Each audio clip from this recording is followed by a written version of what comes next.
जय हिंद दोस्तों, आप सभी का स्वागत है एबीसी कोचिंग यूट्यूब चैनल में। आज की इस वीडियो में क्लास 10 सब्जेक्ट मैथ के मॉडल सेट 2 का ऑब्जेक्टिव क्वेश्चन देखने वाले हैं। साथ ही इसका सॉल्यूशन बताऊंगा जो कि आप सभी के जिला शिक्षा प्रशासन की ओर से मॉडल पेपर जारी किया गया है। तो इस वीडियो में कंप्लीट आंसर देने वाला हूँ, कंप्लीट सोल्यूशन देने वाला हूँ। तो सभी छात्र इस वीडियो को शुरू से लेकर अंत तक देखेंगे। यह वीडियो आप सभी के लिए काफ़ी इंपॉर्टेंट होने वाला है और इस वीडियो में जितने भी क्वेश्चन है उन सभी को आप लोग जो है बच्चों आप अच्छे से रिवीजन जरूर कर लीजिएगा, क्योंकि इनमें से कई सारे का क्वेश्चन जो है आपकी बोर्ड की परीक्षा में पूछे जाएंगे। लगभग इसका जो है 40 से लेकर 50% जो है क्वेश्चन आप लोगों का टच होने वाला है। ठीक है, जो 5-5 मॉडल सेट जारी किया है, प्रत्येक पांचों मॉडल पेपर को आप लोग अच्छे से जो है सॉल्व कर लीजिएगा, अच्छे से उनको तैयार कर लीजिएगा। ठीक है, आगे बढ़ते हैं। उससे पहले आप हमारे चैनल पर पहली बार आए हैं तो चैनल को सब्सक्राइब करने के साथ बेल आइकन को प्रेस जरूर कर लीजिएगा। तो चलिए दोस्तों क्वेश्चन की ओर चलते हैं। तो देखिए दोस्तों, सबसे पहला क्वेश्चन दिया गया है कि 120 को अभाज्य गुणनखंड के गुणनफल के रूप में लिखा जा सकता है। तो देखिए सबसे पहले क्या करेंगे, 120 को हम यहाँ लिखेंगे। ठीक है, 120 को लिखेंगे। अब इसको हमको अभाज्य गुणनखंड के रूप में व्यक्त करना है। तो सबसे पहले हम क्या करेंगे, 2 से हम भाग देते हैं तो कितना 60, फिर 2 से करेंगे तो कितना हो जाएगा 30 होगा। फिर इसको हम करेंगे 2 से कितना 15, फिर से करेंगे तो इसको हो जाएगा 2 और यहाँ 3 और ये 5 हो जाएगा। ठीक है, तो अब इसको हम गुणनखंड के रूप में लिखते हैं तो 2 गुना 2 गुना 2 गुना 3 गुना 5। अब ये देखना है कि यह जो आया हुआ है तो यह जो है किस ऑप्शन में है। ठीक है, तो अब जरा ध्यान दीजिए, यह जो है बच्चों ये ऑप्शन नंबर ए में दिया हुआ है। ठीक है, तो यही आपका आंसर हो जाएगा। इस प्रकार से किसी भी संख्या का जो है अभाज्य गुणनखंड के गुणनफल के रूप में हम लिख सकते हैं। अगला प्रश्न दिया गया है कि 26 और 91 का HCF ज्ञात कीजिए। तो सबसे पहले करेंगे क्या, 26 को हम अगर गुणनखंड करें तो देखिए 13 दूनी क्या होता है 26, तो 2 गुना हम 13 लिख सकते हैं। उसके बाद यहाँ पे 91 है तो 63 91, 7 गुना हम 13 लिख सकते हैं। अब यहाँ पे जरा ध्यान दीजिएगा, अब इसमें कहता है HCF ज्ञात कीजिए। तो HCF का फुल फॉर्म होता है हाईएस्ट कॉमन फैक्टर। तो अब यहाँ पे ये क्या है कि इसमें सर्वाधिक सबसे बड़ा संख्या कौन है, तो सर्वाधिक जो है बड़ा संख्या कॉमन में कौन है, तो 13 आता है। तो यही आपका आंसर हो जाएगा HCF। ठीक है, तो इसलिए इसका आंसर क्या जाएगा, ऑप्शन नंबर बी हो जाएगा। अगला प्रश्न देखें तो यहाँ पे तीसरा नंबर दिया गया है कि 3 + 2√5 कैसी संख्या है, तो यह जो है अपरिमेय संख्या है। ठीक है, तो ऑप्शन बी जो है इसका सही आंसर होगा। अगला प्रश्न चौथा नंबर दिया गया है कि यूक्लिड विभाजन प्रेमिका का अनुसार a = BQ + R में b है। अब जरा ध्यान दीजिए दोस्तों, यहाँ पे ये कहता है b जो है ये क्या है, तो b क्या है, एक भाजक है। ठीक है, आपको मैंने पहले बताया था इसका फॉर्मूला जो होता है a जो होता है वो क्या होता है, भाज्य होता है। इसको आप अच्छे से ध्यान रखें, a जो होता है वो भाज्य होता है, b जो होता है वो भाजक होता है। ठीक है, वो भाजक होता है। उसके बाद बच्चों q जो होता है तो ये जो है भागफल होता है, भागफल होता है, और r जो होता है ये शेषफल होता है। तो मैंने इसको जो है अच्छे से आप लोगों को पहले भी बताया हुआ था। अगर आपको थोड़ा सा भी यहाँ पे भूल गए होंगे तो इसको आप लोग एक बार जरूर देख लें। तो देखिए यहाँ पे जो है अब ये सवाल कह रहा था कि a = BQ + R जो यूक्लिड विभाजन का जो है फॉर्मूला है, इसमें जो है b जो है वो क्या है, तो b जो क्या है एक भाजक है। ठीक है, तो ऑप्शन बी जो है इसका सही आंसर होगा। अगला सवाल 5वां नंबर दिया गया है कि y = px का ग्राफ दिया गया है, तो बहुपद px के शून्यांकों की संख्या क्या है। तो अभी यहाँ पे देखिएगा px यानी कि x अक्ष में जो है ये जो लकीर है कितने बार जो है प्रतिच्छेद कर रही है। तो देखिए यहाँ पे एक बार ये हो गया, 2 3 और 4, तो इसलिए दोस्तों इसका px का मान कितना हो जाएगा, 4 हो जाएगा। ऑप्शन सी इसका सही आंसर होगा। ठीक है, चलिए अगला सवाल देखिए, छठा नंबर दिया गया है कि द्विघात बहुपद ax² + bx + c में c है, तो इसके शून्यांकों का योग क्या होगा। तो देखिए ax² + bx + c जो है ये द्विघात बहुपद दिया गया है। अब इसमें कहता है शून्यांकों का योग, तो शून्यांकों का योग का फॉर्मूला क्या होता है, अल्फा प्लस बीटा। इसको क्या लिखते हैं, -b/a। तो -b/a किस में है, तो ऑप्शन नंबर सी में दिया गया, तो यही इसका आंसर हो जाएगा। ठीक है, इस फॉर्मूले का आप लोग अच्छे से याद रखेंगे। अगला प्रश्न दिया गया है 7वां नंबर, किसी द्विघात बहुपद के शून्यांकों की संख्या अधिकतम होती है, यानी किसी भी द्विघात बहुपद हम ले लेते हैं। ठीक है, तो अब ये बताइए द्विघात बहुपद में सर्वाधिक घात कौन सा कितना है, तो 2 है, तो इसीलिए इसका आंसर क्या हो जाएगा, ऑप्शन बी जो है इसका सही आंसर होगा। ठीक है, अगला सवाल दिया है रैखिक समीकरण युग्म a1x + b1y प्लस C1 बराबर 0 और A2x plus B2y plus C2 बराबर 0 है यदि A1 बाय A2 बराबर B1 बाय B2 बराबर नॉट C1 बाय C2 हो तो भिन्न में से यह सही कथन चुने। तो अब जरा ध्यान दीजिएगा बच्चों, मैंने आपको पहले ही वीडियो में मैंने आपको बताया था, जो मॉडल सेट 1 में आप लोगों को सोल्यूशन दे रहा था, तभी मैंने आप लोगों को बताया था कि अगर इस तरीके से यहाँ पे दर्शाया जाता है तो यह क्या होगा, यह संगत होगा, यह क्या होगा, संगत होगा और इसका क्या है, अद्वितीय हल होगा। ठीक, अद्वितीय क्या होगा, हल होगा। तो अद्वितीय हल होगा तो यहाँ पे जरा ध्यान दीजिए क्या होगा, तो ऑप्शन नंबर ए इसका सही आंसर होगा, यह एक अद्वितीय हल होगा। ठीक है, याद रखेंगे। अगला सवाल 9 नंबर दिया है कि समीकरण x प्लस 2y बराबर 3 और 2x प्लस 2y बराबर 6 के हल होंगे। तो अब इसका हल ज्ञात करेंगे तो सबसे पहले करेंगे क्या बच्चों, अब जरा ध्यान दीजिए, a1 बाय a2 लिखेंगे तो a1 का मान कितना है, 1 है, और a2 का मान कितना है, 2 लिखेंगे। उसके बाद b1 बाय b2 लिखेंगे। ठीक है, b1 बाय b2 लिखेंगे तो b1 का मान कितना है, 2 है, और b2 का मान कितना है, वह भी 2 है।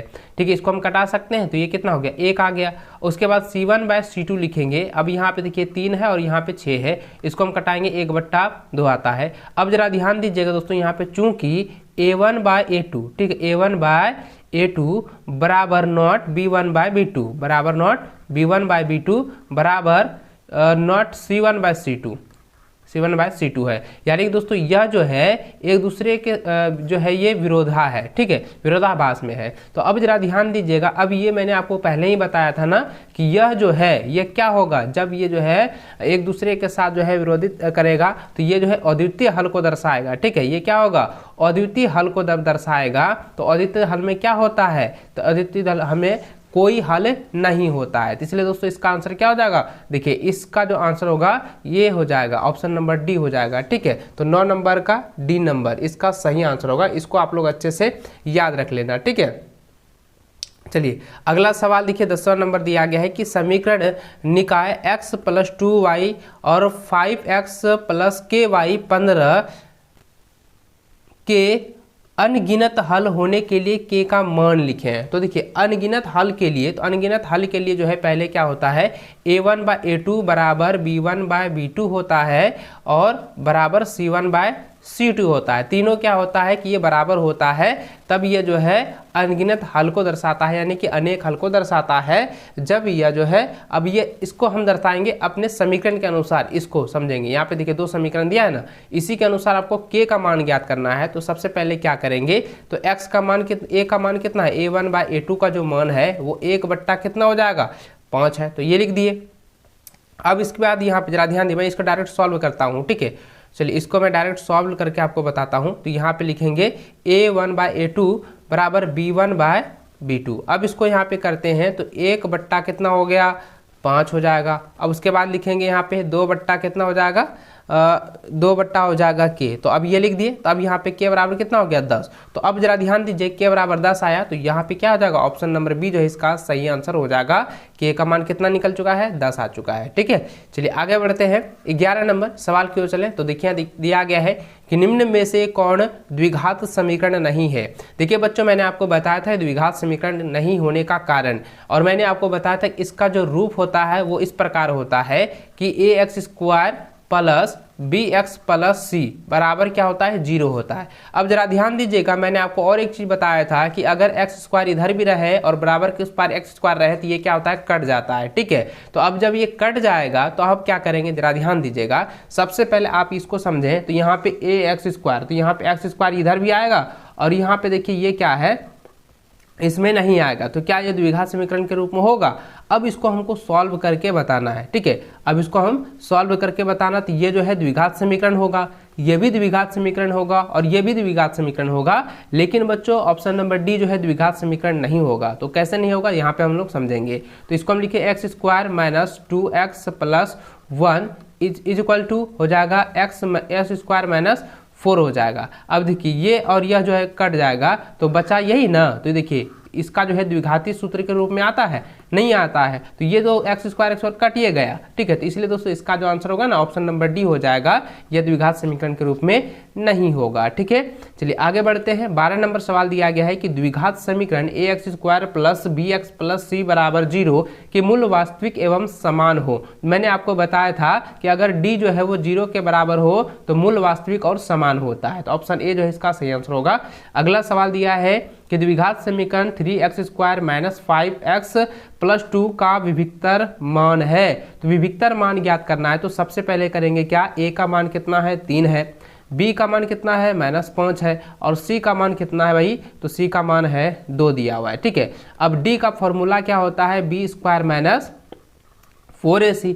अब यहाँ पे क्या करेंगे, तो b का मान रखेंगे, b का कितना है 5 का स्क्वायर लिखेंगे, -5 का स्क्वायर माइनस हो जाएगा 4 गुना 3 गुना हो जाएगा 2। अब इसको करेंगे कितना, -5 गुना -5 करेंगे तो कितना प्लस 25 हो जाएगा, इधर 24, तो कितना हो गया, इसका 1 मान निकलता है। तो विभिक्तर माने कि d का मान कितना निकला, 1 निकला, तो ऑप्शन जो है ए, ऑप्शन बी जो है इसका सही आंसर होगा, ठीक है।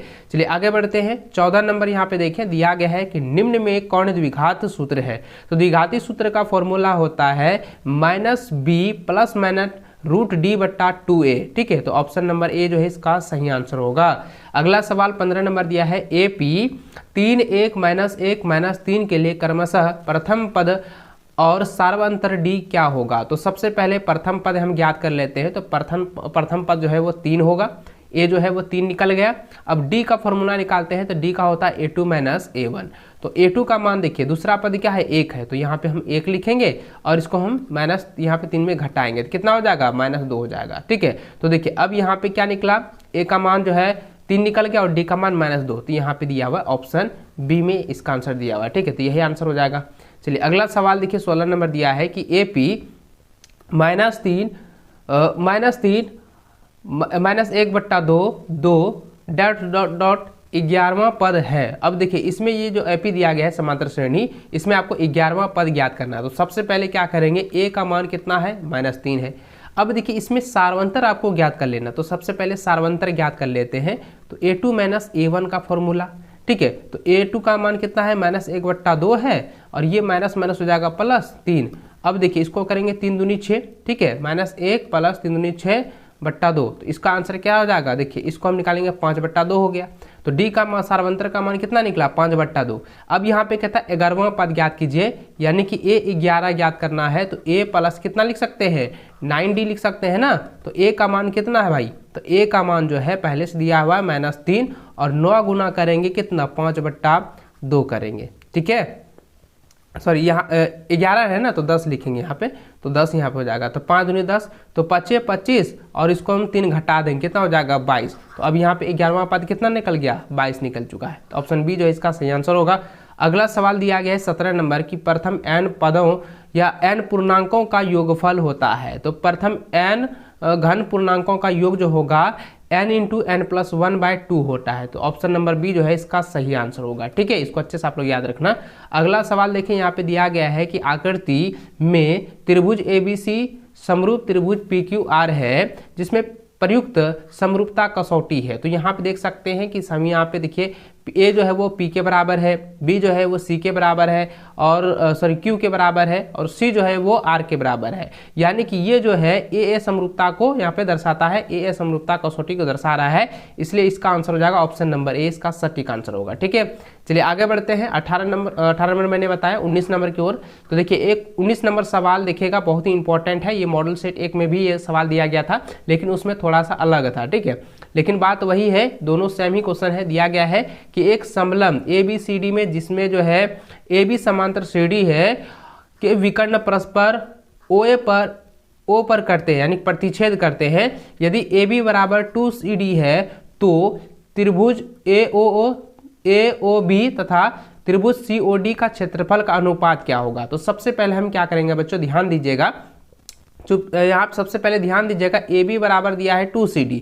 तो हम यहाँ पे क्या लिखेंगे, त्रिभुज AOB का क्षेत्रफल, AOB का जो है क्षेत्रफल अगर हम ज्ञात करते हैं, तो इसको हम लिख सकते हैं कि AB का स्क्वायर, ठीक है। और इसको भी बटा करेंगे, एरिया लिखेंगे त्रिभुज COD का क्षेत्रफल, तो इसमें भी निकाल सकते हैं CD का क्षेत्रफल। AB का क्षेत्रफल में दिया गया है 2CD/CD का होल स्क्वायर, लिख सकते हैं ना। अब जरा ध्यान दीजिएगा, इसको हम कर सकते हैं, 2 दूनी कितना, CD कर जाएगा, 2 दूनी 4 और इधर नीचे बचा 1, तो 4:1। तो ऑप्शन नंबर क्या हो जाएगा, 4:1। ऑप्शन नंबर सी जो है इसका सही आंसर होगा। ठीक है, देखिए कितना आसान है, आपको मैंने अच्छे से समझाया ना। इसको आप अच्छे से जो है नोट करते जाएगा और वीडियो को लाइक अपने सभी दोस्तों के साथ शेयर भी जरूर करेंगे। आगे बढ़ते हैं, 20वां नंबर क्वेश्चन दिया गया है कि त्रिभुज ABC में AB बराबर 7 सेंटीमीटर, AC बराबर 25 सेंटीमीटर और BC जो है वो 24 सेंटीमीटर है, तो कौन B का मान क्या होगा, तो कौन B जो है वो 90 डिग्री होगा। तो कैसे होगा जरा ध्यान दीजिएगा। सबसे पहले अब यहाँ पे ये देखना है कि सबसे बड़ी भुजा क्या है, वो 25 सेंटीमीटर है, इसको आपको कर्ण मान लेना है। और इसके बाद छोटी भुजा क्या है, इसको आपको लंब मान लेना है और सबसे छोटी को हम लोग आधार मान लेंगे। अब जरा ध्यान दीजिए दोस्तों, पाइथागोरस प्रमेय हम लोगों ने पढ़ा है कि h² बराबर होता है P² + B²। अब इस फॉर्मूले का अगर हम ज्ञात करते हैं तो ये तीनों जो है वो बराबर होगा, यानी कि 24 और 27 का जो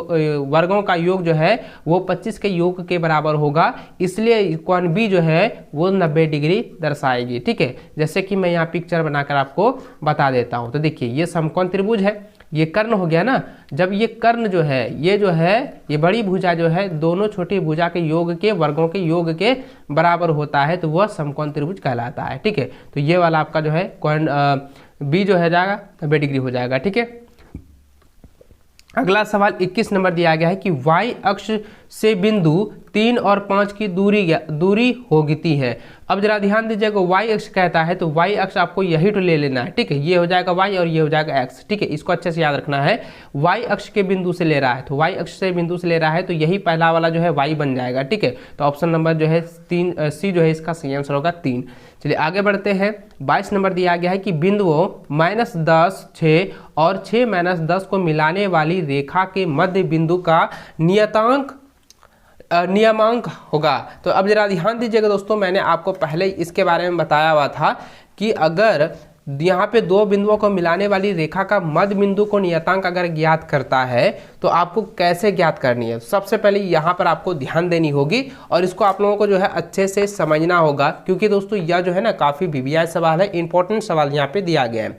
तो सबसे पहले आपको करना क्या है, जैसे हम कोई भी अक्ष ले लेते हैं, x को लेते हैं, तो x और x के साथ हम करेंगे तो ये हो जाएगा x1 और ये हो जाएगा x2, ये हो जाएगा y1 और ये y2। तो सबसे पहले x का लेंगे तो विभाजन सूत्र से मध्य बिंदु का जो निकलता है, तो विभाजन सूत्र क्या होता है, x1 + x2 बटा होता है 2। अब यहाँ पे करना क्या है, जरा ध्यान दीजिएगा, इसको हम करेंगे तो यहाँ पे कितना है भाई, -10 है और लिखेंगे यहाँ पे प्लस कितना 6 बट्टा लिखेंगे 2। अब देखिए इसको हम घटाएंगे तो -4/2 हो गया, तो इसको हम कटा सकते हैं ना, तो -2 आ गया, तो -2 इधर आया। अब फिर y के लिए लेते हैं, तो y के लिए हम लिखेंगे तो y1 + y2 बट्टा हो जाएगा 2। अब इसमें करते हैं तो यहाँ पे हो जाएगा 6 ± 10 हो जाएगा, तो -10/2। अब इसको करेंगे तो -4 बट्टा हो जाएगा 2, इसको भी हम कटाएंगे तो -2। अब देखिए -2 और -2 आता है, तो अब -2 और -2 किसमें है, तो ऑप्शन नंबर डी में दिया हुआ है, तो यही आपका आंसर हो जाएगा। अगला सवाल यहाँ पे 23 नंबर देखिए, काफ़ी VVI है और यहाँ पे जो है सवाल को थोड़ा सा समझेंगे दोस्तों, क्योंकि यह जो है ना चैप्टर में यहाँ स्क्वायर दिया गया था, लेकिन आपका यहाँ पे जो सवाल दिया गया इसमें स्क्वायर नहीं दिया गया। अब इसको कैसे बनाएंगे जरा ध्यान दीजिएगा, दिया है यहाँ पे दिया है कि tan 30 डिग्री, ठीक है, tan 30 डिग्री है, उसके बाद 1 - है tan² 30 डिग्री। अब जरा ध्यान दीजिएगा, tan 30 का मान कितना होता है, मैंने आपको पहले बताया था tan 30 का मान होता है 1/√3। क्या होता है, 1/√3 होता है। तो इसके जगह हम क्या करना है, 1/√3 लिखेंगे और जो बट्टा है तो उसको बट्टा लिखेंगे, 1 - 1/√3 का क्या करेंगे, होल स्क्वायर कर देंगे। ठीक है, अब जरा ध्यान दीजिए, अब इसको हम करेंगे 1/√3 हो जाएगा। अब इसके बट्टा में हो जाएगा 1 - 1/3। अगर इसको हम सॉल्व करते हैं तो 1/√3 हो जाएगा, बट्टा हो जाएगा 1, 2 बट्टा कितना हो जाएगा, 3 हो जाएगा। अब इसको लिखेंगे 1/√3 गुना हो जाएगा, तो ये 3 जो है ऊपर हो जाएगा और 2 नीचे हो जाएगा, इसको हम कटाएंगे √3। तो क्या हो गया, जरा ध्यान दीजिए, √3/3 √3/2 जो है किस में आता है, √3/2 जो है वो साइन 60 डिग्री का मान है। तो इसलिए दोस्तों इसका आंसर क्या हो जाएगा, ऑप्शन नंबर बी हो जाएगा साइन 60 डिग्री। ठीक है, इसी तरीके से जो है आपकी बोर्ड की परीक्षा में भी प्रश्न पूछे जाएंगे। आगे बढ़ते हैं। देखिए 24 नंबर क्वेश्चन जो काफी इंपॉर्टेंट है, त्रिकोणमिति से ही है। दिया गया है कि cosec 31 degree minus sec 59 degree का मान होगा, तो इसका मान तो 0 होगा। कैसे होगा ये भी समझेंगे। देखिए मैंने आपको फॉर्मूला बताया था, मैंने आपको बताया था कि साइन 90 डिग्री माइनस जो है theta, sine 90 degree minus theta बराबर होता है कॉस थीटा। ठीक है, कॉस थीटा होता है। और मैंने बताया था कि कॉस 90 डिग्री माइनस थीटा जो होता है वो साइन थीटा होता है। ठीक है, और उसी प्रकार से अब यहाँ पे जरा ध्यान दीजिएगा, इसको समझेंगे। यहाँ पे जो मान दिया है तो सबसे पहले इसको क्या करेंगे, उतार देते हैं। कोसेक 31 डिग्री है, उसके बाद माइनस है सेक 59 डिग्री। ठीक है, अब देखिए इसमें इस दोनों में से किसी एक को बदल देना है। तो इसको हम अगर बदलते हैं तो यहाँ लिखेंगे सेक 90 डिग्री माइनस क्या हो जाएगा, सेक यानी cosec 90 degree, cosec 90 degree minus 59 degree. ठीक है, 59 डिग्री माइनस हो जाएगा सेक 59 डिग्री। अब जरा ध्यान दीजिएगा, तो यहाँ लिख सकते हैं सेक 59 डिग्री माइनस सेक 59 डिग्री। अब देखिए ये जब घट जाएगा तो कितना मान निकलेगा, तो 0 मान निकलेगा ना। तो इसका आंसर क्या हो गया, तो इसका आंसर ऑप्शन नंबर बी हो जाएगा 0। ठीक है, चलिए आगे बढ़ते हैं। 25 नंबर यहाँ पे सवाल दिया गया है कि यदि साइन ए बराबर 3/5 हो तो कॉस ए का मान होगा। तो देखिए साइन ए, सबसे पहले यहाँ पे लिखते हैं साइन ए बराबर दिया है 3/5। तो साइन ए का जो फॉर्मूला होता है, यानी साइन थीटा का फॉर्मूला क्या होता है बच्चों, आप मुझे बताओ, P/H होता है ना। तो P/H लिखेंगे। अब यहाँ पे हमको b का मान ज्ञात करना है, तो b का फॉर्मूला होता है h² माइनस p²। तो अब इसको निकालते हैं, तो 5 का स्क्वायर माइनस 3 का स्क्वायर, तो कितना हो जाएगा, 5 25 माइनस 9 का होल स्क्वायर, तो कितना हो गया 16 का स्क्वायर, यानी हो गया 4। तो देखिए b का मान हो गया 4। अब लिखते हैं cos a का मान। ठीक है, यानी cos थीटा का मान, cos a का मान निकालेंगे तो b/h होता है। तो b का मान कितना 4 है, और नीचे h का मान 5, 4/5 आ जाएगा। तो 4/5 किस में है, तो ऑप्शन नंबर बी में यहाँ पे दिया हुआ है। ठीक है, तो यही आपका आंसर हो जाएगा। चलिए आगे बढ़ते हैं। 26 नंबर सवाल यहाँ देखें, तो दिया गया है कि धरती पर एक मीनार ऊर्ध्वाधर खड़ी है। धरती के एक बिंदु जो मीनार के पाद बिंदु से 15 मीटर दूर है, मीनार के शिखर का उन्नयन कोण 60 डिग्री है। तो मीनार की ऊंचाई ज्ञात कीजिए। तो मीनार की ऊंचाई ज्ञात करने के लिए सबसे पहले आप जो है एक पिक्चर ले लीजिए, आप इसको समझिएगा। तो ये जो है यहाँ पे कोई मीनार है, इसके पाद बिंदु से यहाँ तक जो है इसका 15 मीटर दिया हुआ है, और ये कहता है इसका ज्ञात कीजिए। ठीक है, अब जब ये ज्ञात करने के लिए कहता है, जरा ध्यान दीजिएगा, P/B किस में आता है, तो P/B जो है वो tan थीटा में आता है। ठीक है, तो अब जरा ध्यान दीजिएगा, इसका कोण जो है उन्नयन कोण 60 डिग्री दिया गया है। अब इसका मान निकालेंगे, tan 60 डिग्री बराबर क्या हो जाएगा, tan 60 डिग्री बराबर हो जाएगा P/15। तो tan 60 का मान है √3, और ये P/15 हो जाएगा। तो इसलिए क्या हो जाएगा, P बराबर हो जाएगा 15√3 मीटर। ठीक है, यही आंसर हो जाएगा। तो देखिए इसका जो ऊंचाई निकला, मीनार की ऊंचाई निकला कितना, 15√3 मीटर, जो कि ऑप्शन नंबर बी में दिया हुआ है। इसको आप लोग अच्छे से जो है कॉपी में नोट कर लीजिए, इसको अच्छे से आप लोग समझ लीजिएगा। ठीक है, चलिए आगे बढ़ते हैं। 27 नंबर दिया गया है, त्रिभुज ABC में जिसका कोण B जो है समकोण है, AB बराबर जो है 3√3 सेंटीमीटर और AC जो है 6 सेंटीमीटर है, तो कोण BAC का मान होगा। तो कोण BAC का जो मान ज्ञात करने के लिए यहाँ पे कह रहा है, तो इसको आप लोग अच्छे से समझना है, इसको अच्छे से आप लोगों को यहाँ पे बताऊंगा, और इसको आप लोगों को अच्छे से बनाना भी है। जरा ध्यान दीजिएगा बच्चों, यह कैसा सवाल है, इसको आप लोग अच्छे समझेंगे। सबसे पहले आप जो है एक समकोण त्रिभुज लीजिए। चलिए एक समकोण त्रिभुज हमने लिया।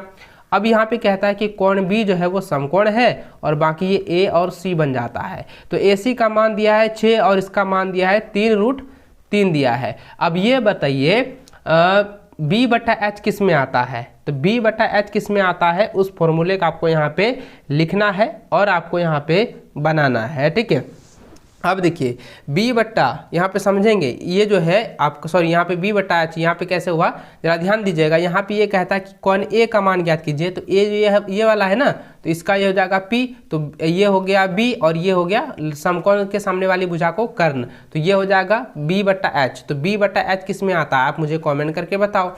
आप जितने भी छात्र हैं वो आप मुझे कमेंट करके बताओ कि B/H जो है वो किस में आता है। ठीक है, अब जरा ध्यान दीजिएगा B/H किस में आएगा। सबसे पहले आपको यहाँ पे करना क्या है बच्चों, जरा ध्यान दीजिएगा, साइन थीटा। ठीक है, साइन थीटा इसको हम लिख सकते हैं ना, तो यहाँ पे जरा ध्यान दीजिएगा, साइन में निकालते हैं P/H निकालते हैं, और कॉस में क्या होता है B/H होता है। तो B/H हम लिख देंगे, तो B का मान कितना 3√3 हो गया, और यहाँ पे लिखेंगे 6, तो 1/2। तो इसको हम कटा सकते हैं, तो इसका आंसर निकला 3/2। अब देखिए 3/2 जो है किस में आता है, तो 3/2 जो है वो साइन 60 डिग्री का मान होता है। तो यहाँ पे क्या लिखेंगे, तो इसलिए दोस्तों ऑप्शन नंबर सी जो है इसका सही आंसर होगा 60 डिग्री का कौन दर्शाएगा। ठीक है, चलिए आगे बढ़ते हैं। 28 नंबर यहाँ पे दिया गया है, किसी वृत्त की स्पर्श रेखाएं उसके कितने बिंदुओं पर प्रतिच्छेद करती है। तो इसका आंसर हो जाएगा 2 बिंदुओं पर प्रतिच्छेद करती है। तो ऑप्शन बी इसका सही आंसर होगा। अगला सवाल दिया गया है 29 नंबर कि 5 सेंटीमीटर त्रिज्या वाले एक वृत्त के बिंदु P पर स्पर्श रेखा PQ केंद्र O से जाने वाली एक रेखा से बिंदु Q पर इस प्रकार मिलती है कि OQ जो है 12 सेंटीमीटर, PQ जो है वो PQ की लंबाई ज्ञात कीजिए। अब सबसे पहले आपको करना क्या है, एक जो है वृत्त ले लेना है। ठीक है, अब वृत्त में क्या करना है, अब जरा ध्यान दीजिएगा, इसको आप लोगों को अच्छे से समझना है। यह जो है मैंने यहाँ से लिया, ठीक है, और ये एक स्पर्श यहाँ पे रेखा इस तरह से ले लिए हैं। अभी यहाँ पे ये कह रहा है कि 5 सेंटीमीटर त्रिज्या है, ये 5 सेंटीमीटर त्रिज्या ले लिए। अब कहता है कि OQ जो है, O और Q जो है ये है 12 सेंटीमीटर। अब हमको H का मान ज्ञात करना है, PQ की लंबाई ज्ञात करनी है। अब देखिए PQ का अगर हम लंबाई ज्ञात करते हैं यानी H का लंबाई ज्ञात करते हैं तो क्या करेंगे, 12 का स्क्वायर करेंगे प्लस करेंगे 5 का स्क्वायर और इसका अंडर रूट कर देंगे। तो 12 कितना 144 प्लस कितना हो जाएगा 25। तो इसको हम करते हैं कितना हो जाएगा 169 हो जाएगा। ठीक है, 169 हो जाएगा ना, 169 का वर्गमूल निकलता है, तो 169 का वर्गमूल कितना निकलेगा 13। तो यही इसका आंसर हो जाएगा। ठीक है, कितना आया 13 आया। ठीक है, लेकिन अब यहाँ पे समझेंगे बच्चों, यहाँ पे क्या है, थोड़ा सा यहाँ पे मिस्टेक हुआ। अब जरा ध्यान दीजिएगा, इसको आप लोग अच्छे समझना है। यहाँ पे ये कह रहा है कि P पर स्पर्श रेखा जो है PQ के अंदर O से जाने वाली एक रेखा है। ठीक है, P से यहाँ पे जाने वाली एक रेखा है। अब ये कहता है इसको ज्ञात करने के लिए, ये वाला रेखा ना ज्ञात करने के लिए कह रहा है। तो अब यही इसका आंसर होगा कितना 13 सेंटीमीटर। ठीक है, तो इसका आंसर क्या हो जाएगा, ऑप्शन नंबर बी हो जाएगा 13 सेंटीमीटर। ठीक है, इसको आप लोग अच्छे से तैयार कर लेना है, इसको आप लोगों को अच्छे से बना लेना है। ठीक है, चलिए आगे बढ़ते हैं। अगला सवाल देखिए, यहाँ पे 30 नंबर दिया गया है कि O केंद्र वाले वृत्त में PT तथा TQ वृत्त की 2 स्पर्श रेखाएं इस प्रकार है कि कोण POQ बराबर 80 डिग्री, तो कोण PTQ बराबर है। तो इसका मान जरा ध्यान दीजिएगा, इसको आप लोगों को अच्छे से यहाँ पे बनाना है। देखिए ये एक पिक्चर मैंने बनाया। ठीक है, अब इसमें क्या है कि 2 स्पर्श रेखा है, 2 स्पर्श रेखा हम इस तरह से जो है ले लेते हैं, और यहाँ पे O जो है केंद्र से जो है ये ऐसे किया गया है, जिसमें कह रहा है कि O का जो मान है वो 80 डिग्री दर्शाया गया है। अब कहता है कि PTQ बराबर होगा, तो PTQ यहाँ पे हम ले लेते हैं। ठीक है, यहाँ पे ले लेते हैं T और ये इसको हम P और इसको Q मान लेते हैं, इसको O मान लेते हैं। अब यहाँ पे ध्यान दीजिएगा बच्चों, यहाँ पे करना क्या है, यह जो है ये एक चतुर्भुज है, यानी समचतुर्भुज भी कह सकते हैं, या चतुर्भुज की यहाँ पे पूछा गया है। तो चतुर्भुज का चारों कोणों का योग होता है 360 डिग्री। अब यहाँ पे 2 स्पर्श रेखा है, तो यहाँ पे 90 डिग्री, यहाँ पे 90 डिग्री और ये 80। अब इसको जोड़ दीजिए, 90 प्लस 80 प्लस कितना हो जाएगा, ये कोण T हो जाएगा। ठीक है, बराबर कितना 360 डिग्री है ना। अब इसको हम जोड़ देते हैं, 9 9 18 और 8 कितना हो गया 260 प्लस हो जाएगा कोण T बराबर कितना हो जाएगा 360 डिग्री। और लिखेंगे इसलिए अगर हम कोण T का मान ज्ञात करें तो यानी कि 360 डिग्री माइनस हो जाएगा 260 डिग्री, तो बराबर हो जाएगा 100 डिग्री। तो यहाँ पे देखिए इसका मान कितना निकला, कोण PTQ का मान निकल गया है 100 डिग्री। तो ऑप्शन नंबर डी जो है इसका सही आंसर होगा। ठीक है, चलिए आगे बढ़ते हैं। 31 नंबर सवाल दिया गया कि 60 डिग्री केंद्रीय कोण और 14 सेंटीमीटर त्रिज्या वाले त्रिज्यखंड का क्षेत्रफल ज्ञात कीजिए। तो देखिए त्रिज्यखंड का जो फॉर्मूला होता है वो होता है θ/360 डिग्री गुना πr²। ठीक है, अब देखिए इसमें करना है क्या है कि थीटा का मान कितना है 60 डिग्री, तो 60 डिग्री लिखेंगे। और यहाँ पे पहले से दिया है 360 लिख देंगे, गुना पाई का मान 22/7 और इसका क्या करेंगे 14 गुना लिख देंगे 14। ठीक है, अब देखिए इसको कटा सकते हैं, 7 दूनी 14, 6 छाके 36, इसको करेंगे 2 तिया 6, तो ये हो गया। अब इसको हम इसको हम गुना करते हैं, 14 गुना 22 करते हैं तो ये आता है 308 बटा हो जाएगा नीचे 3 सेंटीमीटर स्क्वायर। देखिए ऑप्शन नंबर जो है डी इसका सही आंसर हो जाएगा। ठीक है, चलिए ये काफ़ी आसान है, इसको आप लोग जो है बना लेना, इसको अच्छे से क्लियर कर लेना, क्योंकि इस चैप्टर से इसी तरह से जो है आपके बोर्ड की परीक्षा में क्वेश्चन पूछे जाएंगे।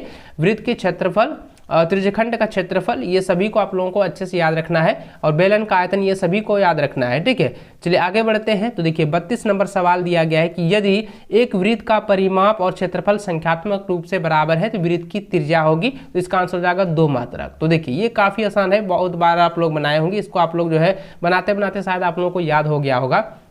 देखिए सवाल यहाँ पे ये क्या है कि वृत्त का जो परिमाप है, वृत्त का जो परिमाप है ना, वो जो है वो क्षेत्रफल से बराबर है। तो वृत्त का परिमाप क्या होता है 2πr होता है, और क्षेत्रफल क्या होता है पार स्क्वायर होता है। अब जरा ध्यान दीजिएगा, यह पाई और यह पाई तो कट जाएगा, और एगो आर बचेगा, कट जाएगा, तो यहाँ पे सिर्फ एगो ना बचेगा, तो यहाँ पे क्या हो जाएगा, इसलिए आर बराबर कितना हो जाएगा 2 मात्रक हो जाएगा। तो 2 मात्रक हो जाएगा। देखिए मैंने बताया ना, ऑप्शन ए इसका सही आंसर हो गया।